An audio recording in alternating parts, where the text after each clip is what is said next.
And just to paint a picture, I live on 8 acres, but I had been blessed to ride on 1,000 acres for about 20 years. And then the last, previous to that 3 years, I had been given permission to ride on a wonderful piece of land that attached to the 1,000 acres, about 300 and some acres. Perfect trail riding country. Very rugged, however. A lot of ravines and mesquite trees and that kind of setting. Anyway, when Johnny got there, Teresa had gotten there, and they were fixing to climb on the horses to go find me. And Johnny got Heath eye level and said, "Tell me where she is." And little 9-year-old Heath got down in the dirt and drew a map of where we had ridden and where I was. And Johnny yelled at the EMT and said, "Hey, you can't get to her that way." And they had to jump in trucks and ambulance and go down to Highway 36, up the highway 3 miles, turn on a country road about 4 miles back, a winding country road, and came into a residence property there. And then I was way off the beaten path from there. But anyway, Teresa kind of shared with you being on horseback, but what she didn't share with you was she was in high heels, breast pants, and climbed on a saddle that J.W. had been riding in, a very small child saddle. And initially she put her feet in the stirrups, and I can tell you she would have been jockey style. A neighbor who happened to be driving by that morning saw the ambulance turn in, and he turned around and came right back up the hill. And he was there offering all kinds of help, and even offered to ride with Heath, but no way Teresa was going to do that. But she said, "Hey, can you lower my stirrups?" So he did, and then at the same time, John Anderley switched phone numbers with Teresa. So the plan was Teresa and Heath riding out to find me, Johnny and John Anderley, and the ambulance, and at that time the John Mendoza in a fire truck. He actually didn't have to come to my place. He ended up out there having heard then from John Anderley how they were en route. So I'm going to try to hurry this up a little. Teresa and Heath make it out there, and you heard a lot of her story, and that was awesome, how the Lord undertook for her and Heath. And when they got there, Heath told his mother, "I don't really want to see Aunt Della." And Teresa said, "That's okay. Tell me where she is." And he pointed. And she tried to ride her horse on in to where he pointed, and the horse did not want to go. And she bailed off and led the horse in, and I was evidently in tall grass and weeds and whatever, and she didn't see me, but she heard a noise and she found me. Well, Johnny and John Anderley had gotten there, and he was driving a county truck through trails that I am amazed a large truck went through. And he later told me the truck was in the shop the next day. They had overshot where I was because they yelled for me and didn't get a response. So they thought, well, and I can tell you, in Johnny's mind, it was Della's laid up under a tree with a broke leg or something like that. However, Teresa got there, immediately yelled for them or phoned, and they got there. And at the same time, minutes, maybe not even minutes, but here came Carolyn on that four-wheeler. Then Carolyn related to me, and Teresa had related too, but Johnny, when he got to me, he saw a train wreck. He saw someone he didn't recognize, very disfigured.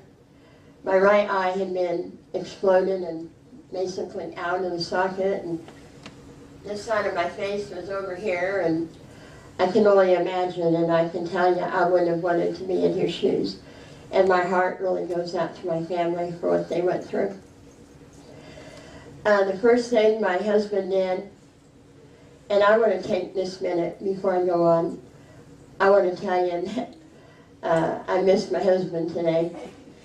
My friend and husband of 38 years. You wouldn't find a more faithful man. This is when I get emotional. I was in the hospital for 2.5 months. He rarely left my side. He learned a lot of how to take care of someone.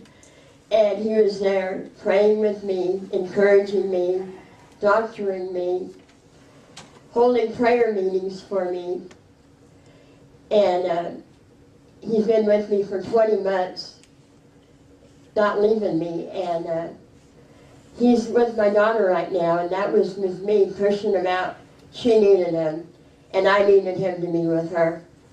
And I just want to honor my husband right now. But he immediately scooped me up into his arms. And John Anderley, being trained as a fireman, initially was like, you shouldn't handle her.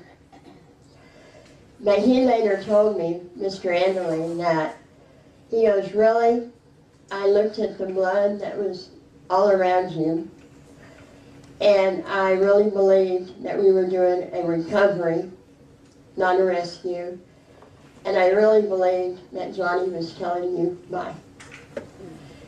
And Carolyn Salikas related to me tearfully and in a brokenness. She said, Della, I have never heard a more powerful, beautiful prayer prayed, a man praying for his wife. And as soon as he had prayed for me, John Anderley kicked in and he looked at Carolyn and he said, get on that four-wheeler and go find the EMT. And she did, not really knowing where to go. And one thing I need to share with you is that the boys and I had ridden, and I had gotten off and opened a gate that probably 60% of the time I closed. But that gate, I didn't see any cattle anywhere around, and I knew we were riding for about an hour, and so I did not close that gate. Had I closed that gate, the boys wouldn't have been able to go for help. They were riding tall horses, and actually J.W. was on a really tall horse that day, and Heath was on a little smaller horse, but still large for him. And that Teresa ended up riding the saddle, I guess Heath had been in, and then Heath had gotten on the horse J.W. was on. But anyway, Carolyn actually went out that gate, and I didn't know that until the other day. And she got to thinking as she went, there's no way the EMT could be coming in that way. So she turned around and then headed out another way. And sure enough, she ran into the EMT. They were coming in the back of a little small truck. And John Mendoza was on that truck. And fortunately, she met him when they had many options of where to go and didn't know where to go. So that four-wheeler played a huge role in getting them to me. And they got in there and they packaged me up and they put me in the back of a little truck. Well, the other thing is they had dispatched a helicopter, and really that was a miracle in itself because, you know, they were going on really the word of what they heard from Heath, and I think the Lord certainly guiding the decision making, and they had dispatched a helicopter from Bryan, and it was getting there, and I was in a good area, and there really wasn't a place to land a helicopter near me, and John Mendoza jumped on that four-wheeler and went and located the landing site for the helicopter, and they proceeded to put me on the back of a little truck, had me in a collar, and evidently I was really trying to remove that collar, and I talked to the EMT and he said, I knew that you had brain function because you were very deliberate in what you were doing. And he made a comment that, he goes, I just kind of figured you were a woman that never sat still and you were just, had to be doing something. And anyway, he got me to the helicopter, and immediately the medics took over that were on the helicopter, and they immediately tried to get an IV on me. And they were not having any luck. I'm going to tell you right now so I don't forget, I lost all but 1 pint of my blood, and later we were told less than 1% could survive what I went through. But they couldn't get that IV, and John Mendoza, the paramedic, now deputy, volunteer fireman, he just jumped in, and he said, really, kind of uninvited, but I just jumped in, and he got that IV like that. And they put me on the helicopter. So I'm en route. Johnny caught a ride with Charlie West back to my house. By that time, the phones had been ringing. People were praying. Carolyn and Corrine and Minnie got to my house. And Johnny got there, and he was going to try to jump in the truck and drive to Scott and White.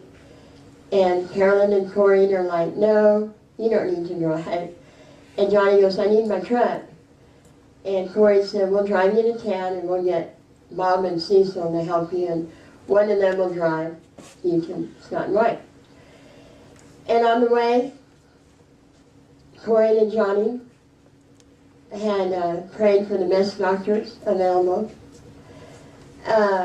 prayed and declared the Word of God out of Psalms 118, verse 17. They personalized it. Della will not die.